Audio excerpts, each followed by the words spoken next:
কত ডাক মারবা শম্ভু ভাই? আর কত ডাক মারবেন শম্ভু ভাই? নাম তো শূন্য সরকার হয়ে গেল কা ভাই। ভারতের বিপক্ষে প্রস্তুতি ম্যাচ সিরিয়াস কিছু নয়, তারপরেও ফ্যানবেজের সিরিয়াসনেসের অভাব নেই।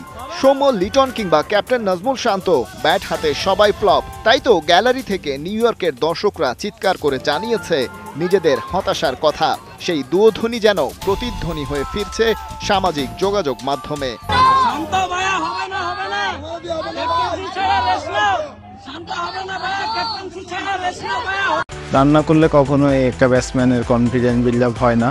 সো রানটা অবশ্যই এটা মেন্টালি সাপোর্ট করবে এবং ব্যাকআপ মাইন্ডে থাকবে। চ্যাম্পিয়ন হওয়ার স্বপ্ন দেখি। সো মানে এটা আমার পার্সোনাল থিঙ্কিং। আমি সবসময় ড্রিম বড় দেখতে পছন্দ করি। তো আমার টার্গেট, কেউ যদি বলে সেমিফাইনাল, আমি বলবো না, ফাইনাল খেলতে যাব। তারপরে রেজাল্টের কথা তো পরে আসবে। আমরা যখন মাঠে ভালো খেলবো বা খারাপ খেলবো তার উপরে ডিপেন্ড করবে। দলের সাথে বিশ্বকাপের ফাইনাল খেলার স্বপ্ন দেখেন সৌম্য। বিশ্বাস করেন রান করতে পারলেই বাড়বে আত্মবিশ্বাস, আবার আত্মবিশ্বাস না থাকলে রানও করা যায় না। এ যেন ডিম আগে না মুরগি আগে অবস্থা। কেবল সৌম্যের কাঁধে দায় চাপানোরও তো উপায় নেই, কারণ টাইগারদের টোটাল টপ অর্ডার সিনারিওতেই তো যা তা অবস্থা।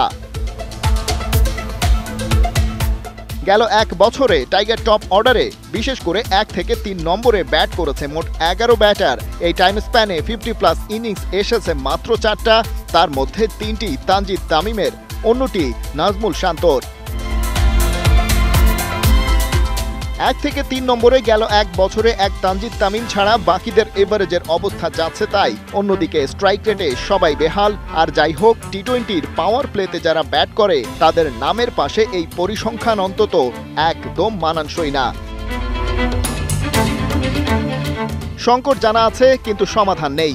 বিকল্প নেই বলেই অফ ফর্মে থাকা ক্রিকেটারদেরই দিতে হচ্ছে সুযোগ। ব্যাটারদের আত্মবিশ্বাসহীনতার পুরুত্ব এতটাই যে সেটা প্রভাব ফেলছে ফিল্ডিং সাইডেও। তাই তো ভারতের বিপক্ষে প্রস্তুতি ম্যাচে একের পর এক ক্যাচ মিস। কিন্তু প্রশ্ন হলো, এসব পুরনো আলোচনা টেনে এনে হাহুতাশ আর কতদিন? খালিদ জামিল, ৭১।